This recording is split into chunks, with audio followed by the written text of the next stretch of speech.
Hello, eighth grade. Welcome back. So today we're going to continue with talking about radioactive decay. I just want to do just talk about a couple of corrections from yesterday. Thank you, Mayan, for bringing it up in our Zoom class.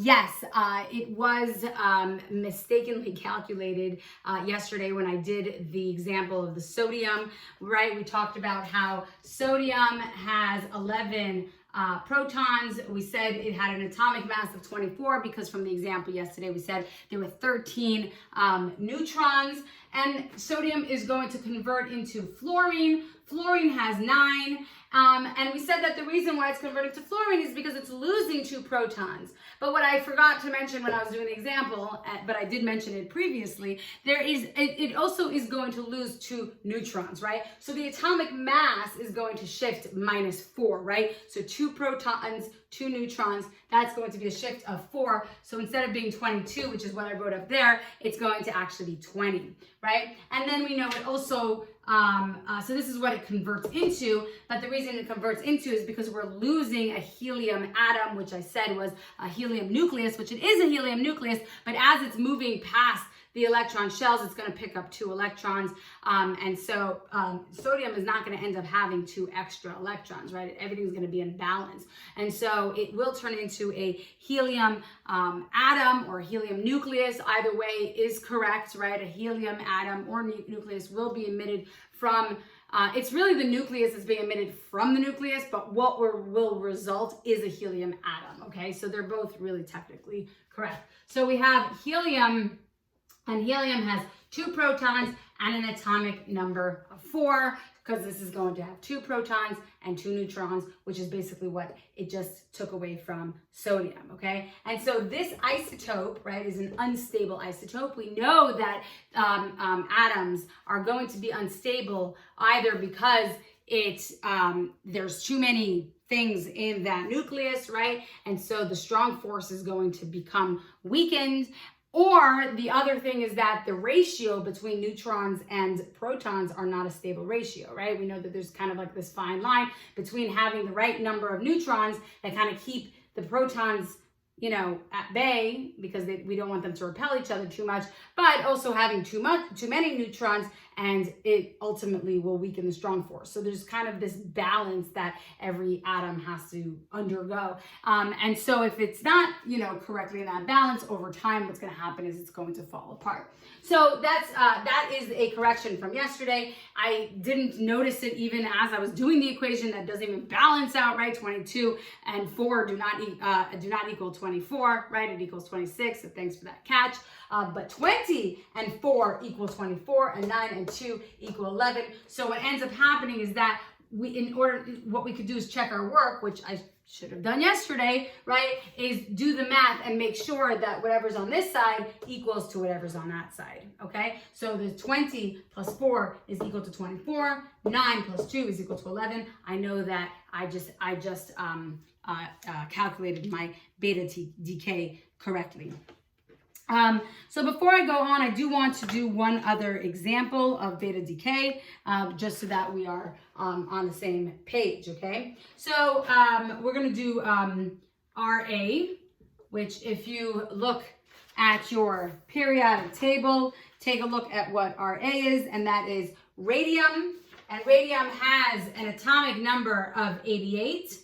And now here on the periodic table, it says that the atomic mass is 226, so we'll just go with that. Okay, now it could be, there could be various different atomic masses, right? I may say that this is 228, let's say, right? And by the way, if you look at fluorine in this example, if you look at the periodic table, fluorine's atomic mass is 18.9, okay? This has an atomic mass of 20. Now, the reason for that is because it's coming from the sodium. And so it's going to have, this is an isotope of fluorine. This will be a different isotope of fluorine. Now, the average atomic mass is going to be 18.9, right? So what we're looking at the periodic table, we know our averages.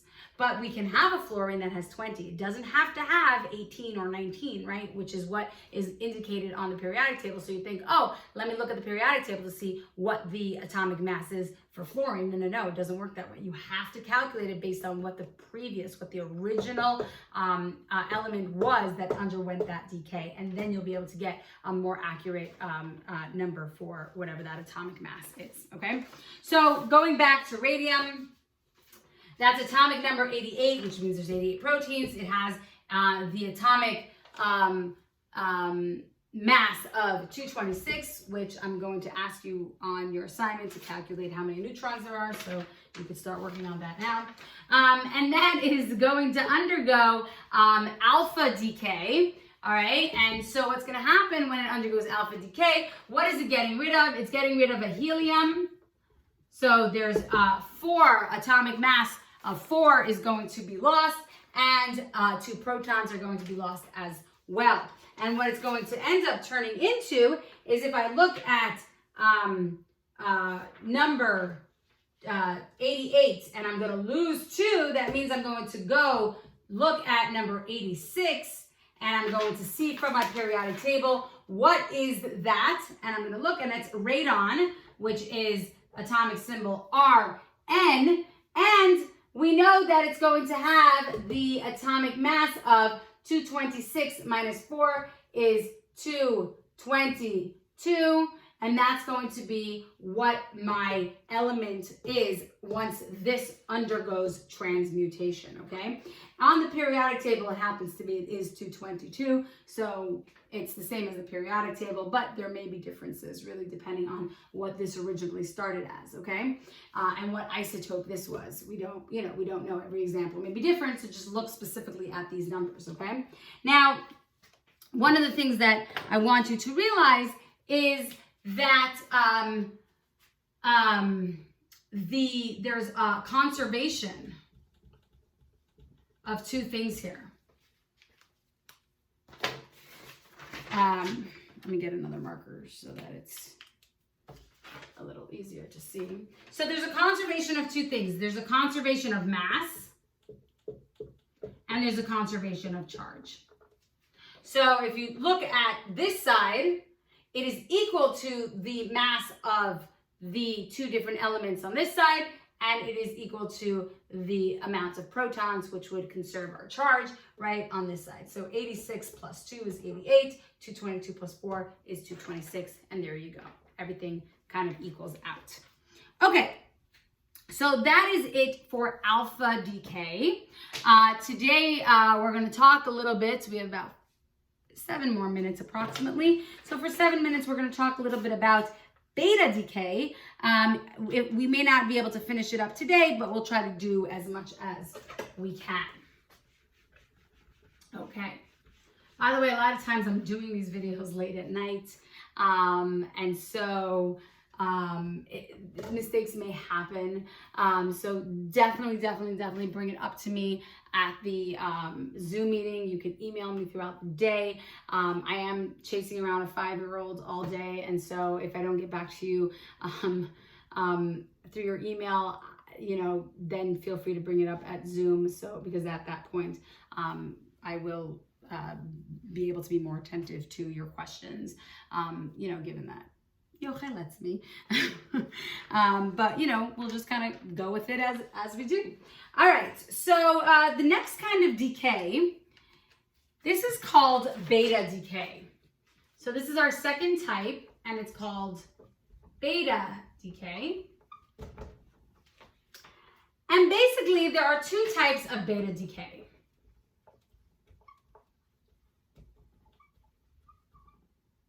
There is electron and positron. And you're all thinking, what? Electron and positron? Aren't we talking about the nucleus? First of all, we've never heard of a positron. We've only heard of a proton. So what's a positron? We're going to get to that. The other thing you're thinking is, aren't we talking about the nucleus? Why are we talking about electrons? Electrons don't live in the nucleus. Electrons live in the electron shell, which is basically what I've told you over and over and over again, right? But the truth is, It's not really the truth. I mean, it is really kind of the truth, but there's a little extra step that we haven't spoken about. And that is that electrons are actually found in the nucleus, but not on its own. So where are electrons in the nucleus? And why do we have electrons involved in the decay of a nucleus? So we're going to get to what exactly happens. But first we have to understand where this is coming from and why. So we talk about protons and neutrons and electrons, but what exactly is a neutron and why is it neutral? Well, the reason why a neutron is neutral is because a neutron is a combination of both a proton and an electron. And what happens is that neutron has that combination where a proton and electron actually stick together and those charges completely neutralize. And so when we have these neutrons in the nucleus, what it basically is this combination of both a proton and an electron. I know, crazy, okay? Some of you are like, whoa, that's fascinating. And some of you are like, cool. And some of you are probably not even listening.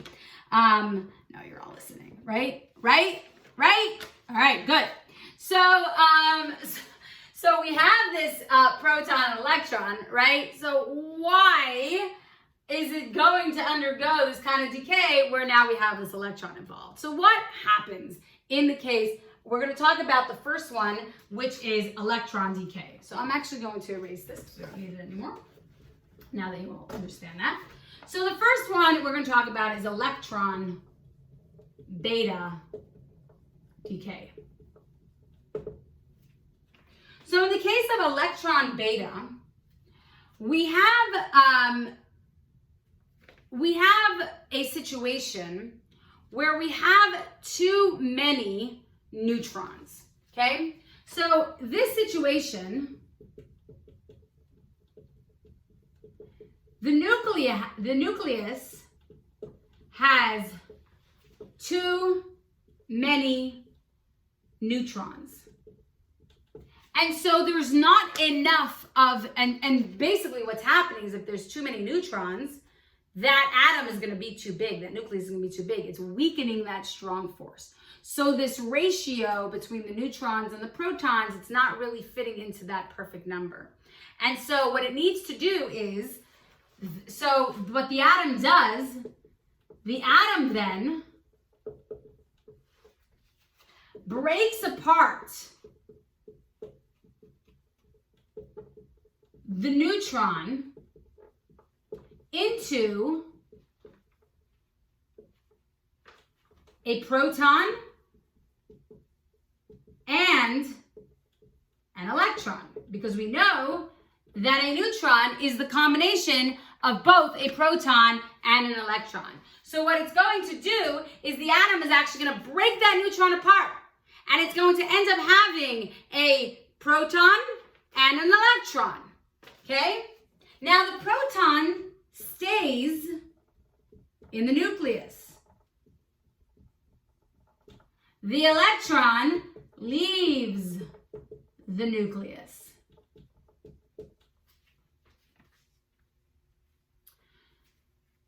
So what ends up happening is this particular decay, this beta decay, is the emission, or well, let's just write, it emits an electron. So in alpha decay, what was being emitted was a helium atom, right? A helium nucleus, right? Got 2 protons, 2 neutrons. In this case, it's emitting an electron, okay? Now, we are at 14 minutes, and I'm just debating if we should, let's go on for another minute or 2, okay? So what happens is that it's going to emit this electron. That's going to leave the nucleus, okay? Well, what happens now that I have this neutron? I decrease the number of neutrons, right, in my nucleus. But what happened? We have this proton that stayed in the nucleus. The only thing that was emitted was the electron. So now we have this extra proton. Now remember, the identity of an atom is dependent on the amount of protons in that atom, right? So if I'm increasing the atom's number of protons, what am I doing to this atom, right? What's happening to this nucleus? What's happening to this atom? Its whole identity is going to change. So in this case, right, when we have beta decay, beta electron decay, the atom will undergo transmutation. Okay? And so in this case, when an electron is emitted, and the reason an electron is emitted is because that neutron, that ratio, wasn't a good ratio. It needed to get rid of that neutron, right? And what happens is it basically just gets rid of the neutron, turns it into a proton, and now we have turns into a proton and electron. Now we have one more proton, and that electron gets sent out. But because we have an extra proton, it's going to undergo transmutation. All right, I'm going to stop here. We haven't officially completely concluded with beta electron decay because I do want to still give you an example of how that looks, right? One of those equations where it's kind of balanced on both sides, what happens to one of those elements. But we are a little bit over time, so I'm going to stop here and we will continue tomorrow. But if you have any questions, I will see you on Zoom. Have a good day.